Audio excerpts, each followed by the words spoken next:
में है। साल का है तो वो कर्ण भेद के ही साथ वहीं पे चौकी बिछाते हैं और आटा लगाते हैं, बोलते हैं बच्चे का हाथ पकड़ो लिखो। घूमने के लिए आते हैं। तो यहाँ पे 24 लैंग्वेज लगाई है, किसी भी देश का या कोई भी प्रांत का आ जाए तो उस किताब का सार पढ़ सकता है। आप कौन से प्रांत से हो सर? लैंग्वेज हिंदी। सर आप कहाँ से? हिंदी है। ओके। ये दुनिया में कुछ अंधविश्वास है। पुराने लोग बोलते हैं कि पृथ्वी शेष नाग पे टिकी है, कुछ लोग चटाई के समान। मैं अब सिस्टर का एग्ज़ाम स्टार्ट है तो मैं अब जा रहा हूँ सज्जन बाग दोस्तों। वहाँ गुलाब बाग है, वहाँ बर्ड पार्क है और नवलखा महल है वगैरह देखने जा रहा हूँ। तो आप भी बने रहिए प्लीज़ व्लॉग।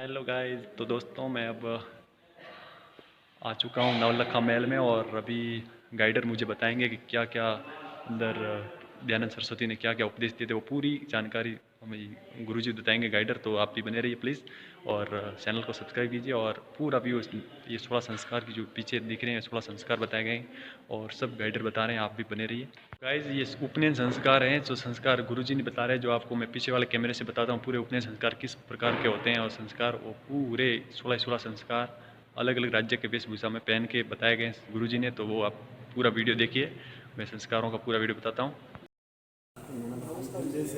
दिल्ली से कोई दिक्कत नहीं।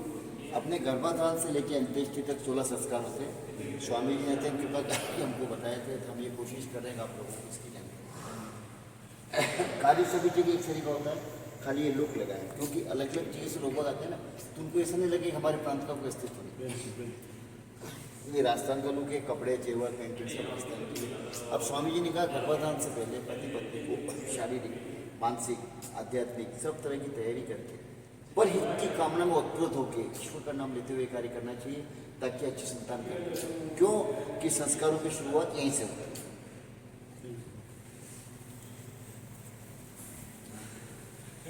ये कर्नाटक का लुक दिया है।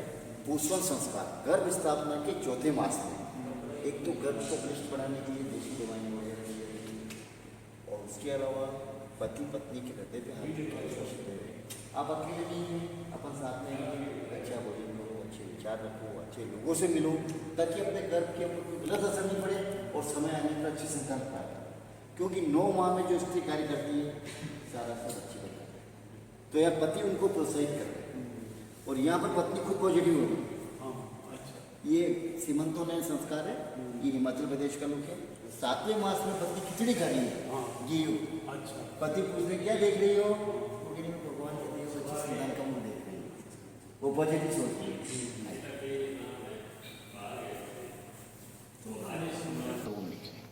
ओम का अपने जीवन में बहुत महत्व है। जैसे परमात्मा का प्रथम नाम ओम है। कोई पूजा शुरू करते हैं तो ओम नमः शिवाय से होती है। किसी उठमने में जाते हैं 2 मिनट का मौन होता है ना, ओम से शुरू होता है, ओम शांति में समाप्त होता है। तो आप समझ लोगे ओम का अपने जीवन में कितना महत्व है। लेकिन संबोधन के लिए कोई नाम तो चाहिए। अब पुराने जमाने में जलेबी देवी, इमरती देवी, बर्फी देवी, रबड़ी देवी ऐसे नाम रखते थे। तो स्वामी जी ने इसमें बहुत बड़ी क्रांति करी। उन्होंने कहा कि नाम ऐसा रखो जिसका कोई मतलब निकलता हो, अपने को कहने में अच्छा लगे, सामने लोग सुन।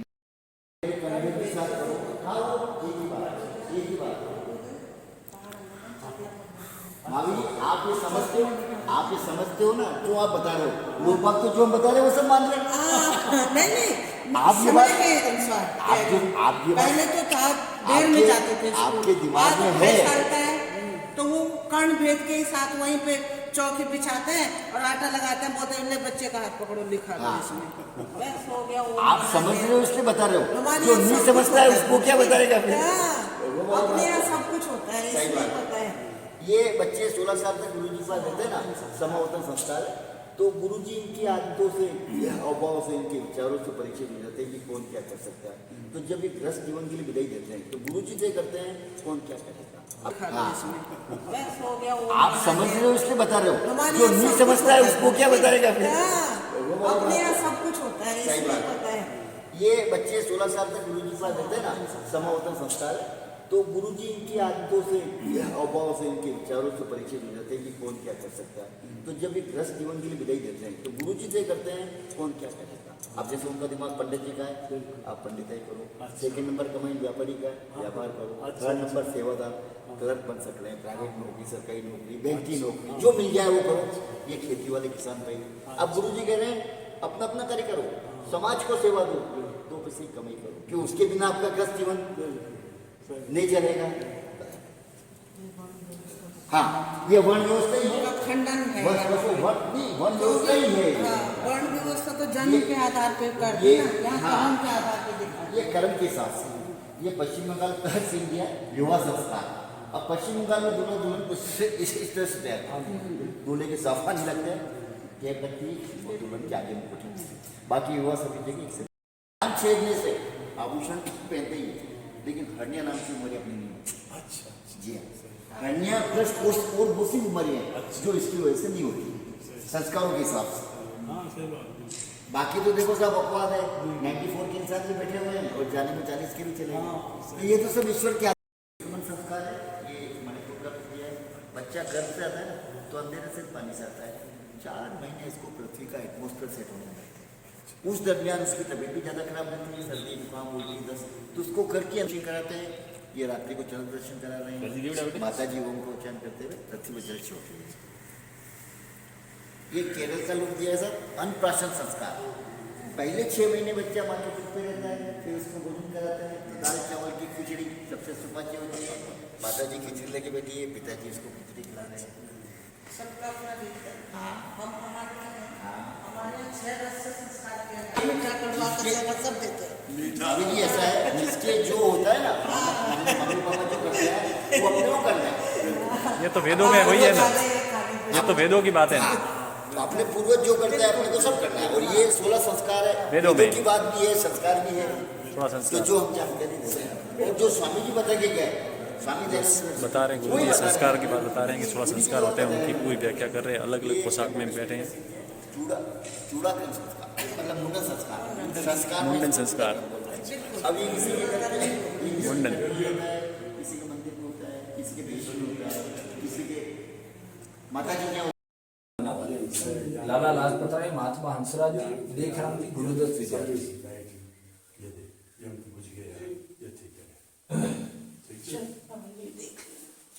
ये कुछ नियम थे जिसकी प्रथम शुरुआत स्वामी जी ने की थी हिंदुस्तान में। बाल विवाह रोकना, छुआछूत कन्याओं को पाठशाला भेजनी, मांस मदिरा पान त्याग करना। ये स्वामी दयानंद जी के गुरु थे, इनका नाम था विजयानंद जी और ये ब्लाइंड थे। ये सारे सत्याग्रह प्रकाश की चित्रमालाएं यहाँ पे लगाई है प्रदर्शन करने के लिए।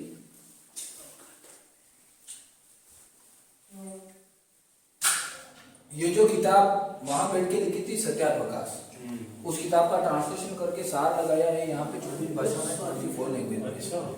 उदयपुर में सब देश के और सब प्रांत के लोग घूमने के लिए आते हैं, तो यहाँ पे 24 लैंग्वेज लगाई है। किसी भी देश का या कोई सी भी प्रांत का आ जाए तो उस किताब का सार पढ़ सकता है। आप कौन से प्रांत से लैंग्वेज? हिंदी। सर आपका हिंदी ओके। ये दुनिया में कुछ अंधविश्वास है। पुराने लोग बोलते हैं कि पृथ्वी शेष नाग पे टिकी है। कुछ लोग चटाई के समान बताते हैं, इसके बारे में लगभग सभी जानते हैं। कुछ लोगों ने कहा मरने के बाद को स्वर्ग को नरक में जाता है। स्वामी जी ने लिखा है स्वर्ग और नरक धरती पे है। जो इंसान खुशी भी दे रहा वो स्वर्ग में, जो खुद के कर्मों से दुखी हो रहा वो नरक में। मरने के बाद ऐसी कोई जगह नहीं जहाँ पे स्वर्ग और नरक बनाएंगे।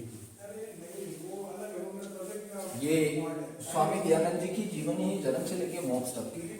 बचपन में इनका नाम था मूलशंकर, करसन जी तिवारी पिता का नाम था। टंकारा गांव राजकोट जिला गुजरात के रहने वाले थे, ब्राह्मण थे। शिवरात्रि का इन्होंने व्रत रखा था। चूहे चढ़ के शिवलिंग पे उत्पात कर रहे थे, तब इन्होंने देखा कि ये भगवान कौन सा है जो खुद स्वयं की रक्षा नहीं करता, इसको मैं भगवान ही मानता हूँ। उसी दिन से मूर्ति पूजा छोड़ दी और आज भी आर्य समाज वाले लोग मूर्ति पूजा नहीं करते। थोड़े दिन बाद इनकी बहन की मौत हुई, फिर इनकी चाचा की मौत हुई। ये अपने चाचा की मौत पे जीवन में पहली बार हुई थी। इन दोनों की मौत के बाद वो ये जानने के लिए वेदा के लेके निकल पड़े घर बार छोड़ के सभी को कि मौत हुई क्या उसको जानना है, वो सच्चे ईश्वर कहाँ पे है। बड़े बड़े ऋषि मुनि के पास गए लेकिन किसी का कोई उत्तर नहीं दिया। यहाँ पे आए तो इन्होंने संपूर्ण रूप से प्रथम दीक्षा ली थी। यहाँ पे 2 योग गुरु मिले थे चाणोद में, उनसे इन्होंने बहुत सारी योग शिक्षाएं ली, योगाएं प्राप्त की। यहाँ पे उठी मठ का एक लोभ दिया था, एक साधु ने उनको कि ये मठ पे राजपात करिए, आप छोड़ दिए। स्वामी जी ने कहा कि मुझे आप जितना दे रहे हो उससे दोगुना तिगुना मैं अपने घर पे छोड़ के आया, मुझे किसी चीज का लोभ नहीं। यहाँ पे इनके गुरु से प्रथम मुलाकात होती है मथुरा में गिरजानंद से। गुरु का जाके दरवाजा खटखटाया तो वो अंदर बैठे बैठे बोले कि कौन हो तुम? तो स्वामी जी बाहर से बोले कि यही तो मैं भी जानने आया हूँ, मैं कौन हूँ? ये तो आप मुझे बताओगे मैं कौन हूँ, दुनिया क्या है, जीवन क्या है, ईश्वर कहाँ है, सबसे ज्यादा। उसी दिन से गुरु जी ने इनको शिष्य बना दिया था। यहाँ एक जंगल से गुजरे था तो भालू मिला जो कि इन पे अटैक करने की कोशिश कर रहा है। निर्भय सन्यासी थे, किसी से डरते नहीं थे। उस भालू को उन्होंने छड़ी के सहारे आंखों में आंखें डाल के उल्टे पाँव पकड़ा। ये क्या है? ये समझ में नहीं आया। ये तो एक जंगल नदी से गुजर रहे थे सर, उसमें तीखे तीखे पत्थर थे तो ये नीचे गिर। ये सब पश्चिम करके देख रहे हैं, बुरा बड़ा शव मिला था इनको जंगल में, तो सर्जरी करके देख रहे हैं कि अंदर आत्मा कौन सा होंगे।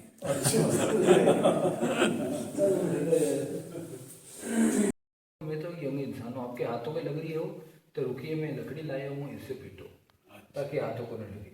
फिर भी गुरुजी पीटते हुए बन्ने हुए। थोड़ी देर बाद और बोले अगर आपको थकान आ गई हो तो खाट पे जाके रेस्ट करिए, हाथ पैर दबा दो, थोड़ी एनर्जी आ जाए, फिर पीटना शुरू कर देना। ये गुरुजी को गुरु दक्षिणा में लौंग दिए तो उन्होंने इनकार कर दिया, मुझे लौंग नहीं, अपना पूरा जीवन दो। दीन दुखियों की सहायता करोगे, वेद वर्णों की शिक्षा दोगे, तो वचन थे। यहाँ पादरियों को शिक्षा दे रहे हैं, यहाँ दोनों तरफ शिक्षा दी। यहाँ एक गांव में बैठे हुए थे तो एक नाई इनके लिए खाना लेके आता है, नाई जो कि बाल काटने वाला है। उस जमाने में छुआछूत बहुत थी। आसपास वाले कहने लगे ये नाई की रोटी आपने खाओगे, तो महात्मा ने कहा इधर लाओ। पास में आए, थाली के अंदर कटोरे में सब्जी, गेहूं की रोटी और चावल पड़े। फिर बोले ये तो गेहूं की रोटी है, नाई की रोटी कौन सी होती है? नाई कौन सी फसल या अनाज है उसकी रोटी बनती है। छुआछूत पे इन्होंने फोकस मर चुका था। बच्चों को तो बहा दिया नदी में, लेकिन कफन का कपड़ा ले जाने लगी वापस। तब इन्होंने कहा कफन को शमशान पर छोड़ दो, घर नहीं ले जाते। तो औरत रोते हुए कहती कि मेरे बच्चों को ढकने के लिए और मेरे तन को ढकने के लिए एक ही कपड़ा है, इसको भी बहा दूंगी तो तन कैसे ढके जाऊंगे। तब इनकी आंखों में दूसरी बार आंसू आ गए थे, फूट फूट के रोते हिंदुस्तान की ऐसी गरीबी देख के। पहली बार चाचा की मौत पे रोते, दूसरी बार यहाँ पे रोते। ये इनकी वास्तविक ताकत थी। 2 लड़ते हुए सांड को अलग करके पछाड़ के फेंक देते थे। बचपन से बाल ब्रह्मचारी सन्यासी थे। ये इनकी यूपी की घटना है, कासगंज की। मुंबई में बैठ के इन्होंने आर्य समाज की स्थापना की थी। संवत 1932 गिरगांव माणिकचंद की वाटिका में। संवत विक्रम संवत सन 1875 गिरगांव माणिकचंद की वाटिका, मुंबई, महाराष्ट्र। यस, यहाँ मुखिया इनका शिष्य था, वो सब लोगों को कैद करके लाए थे। उनका उनको कैद क्यों किया है? मैं लोगों को कैद करने के लिए नहीं, मैं तो कैद से छुड़ाने के लिए आया हूँ। इनको आजाद कर दो, ऐसा कह के उनको आजाद कर दिया जहर देने वालों को। यस, कृष्ण लीला का पार्ट है। ये उदयपुर महाराणा मेवाड़ के जो राजाओं के जमाने के टाइम पे जो सिक्के चलते थे, वो कुछ सिक्के मुद्दे यहाँ पे लगाए गए हैं प्रदर्शन करने के लिए, देखने के लिए। और ये कृष्ण लीला का पार्ट है। भगवान कृष्ण का जन्म डी उन्होंने जेल में बताया। डी वाली जेल नहीं थी, जेल तो नहीं थी, लेकिन एक नजर बंद। खाना पीना बैठना सोना सब कुछ ऐशो आराम सारे अवेलेबल महल के अंदर। वो जन्म हो रहा है, वो दासी नजर रख रही है। इस जेल का फायदा टीवी ने उठा करके ओरिजिनल की जेल में बिठा दिया है। वो इसलिए कि अपना अपना चैनल फेमस करना, पैसे कमाने और लोगों का मनोरंजन करना। यस, रामायण के बारे में लगभग सभी जानते हैं। इनको आप जानते होंगे? सुग्रीव नहीं तो हनुमान हनुमान जी। हनुमान जी को अपन हिंदुस्तान वाले सभी जानते हैं, लेकिन इनकी कुछ मुख्य और विशेष बातें हैं जो कि जानते तो है लेकिन बहुत कम लोग। बड़े बड़े महापुरुष, बड़े विद्वान भी नहीं जानते हैं कि हनुमान जी की पूंछ नहीं थी। एक्चुअली में इनकी पूंछ नहीं थी, इनकी पहुंच थी, मीन्स अप्रोच। पूंछ 2 प्रकार की होती है। एक पूंछ जो कि जानवर की होती है, दूसरी पूंछ पूछना, पूछताछ करना, इंक्वायरी करनी। हनुमान जी बड़े बलवान, शक्तिशाली, चारों वेदों का ज्ञान था, बड़े ज्ञानी थे, तो बड़े पहुंचे हुए माने जाते थे। उसके बावजूद रामायण में आपने देखा होगा कि किसी किसी जगह राम भी कुछ बातें इनसे पूछ लेते थे। अपने परिवार फैमिली में कोई होता है बड़ा कि ये काम तो करे, लेकिन एक बार पापा या मम्मी से पूछ लेते। ये वो पूछ वाले थे जिसको लोगों ने पूछ वाला कर दिया है। और इनको बोलते हैं वानर। वानर का लोगों ने गलत मतलब लिया है। बंदर, वानर का मतलब बंदर नहीं होता है। यदि वानर का संधि विच्छेद करोगे तो यह आएगा कि वन में रहने वाला नर, वानर। ये वन में रहते थे इसलिए वानर कहा गया है। टीवी में या फिर के मंदिरों में इनके पूंछ लगाइए, दिखाइए। वो इनके जन्म से पूंछ में थी। वो इनका एक हथियार था, एक शस्त्र था जिसका नाम था लांगुल। हनुमान जी ने उसी हथियार से लंका जलाई थी। तो ये पॉसिबल नहीं कोई लंका जल के राख होगी तब तक पूंछ के कुछ भी नहीं हुआ। बाली सूर्य का नाम सुना होगा आपने। जब बाली सूर्य को बताते हैं टीवी वाले तो साथ में उनकी पत्नियां दिखाते हैं, लेकिन उन पत्नियों के कोई पूंछ वूछ नहीं दिखाई जाती, उनको नॉर्मल औरत बताते हैं।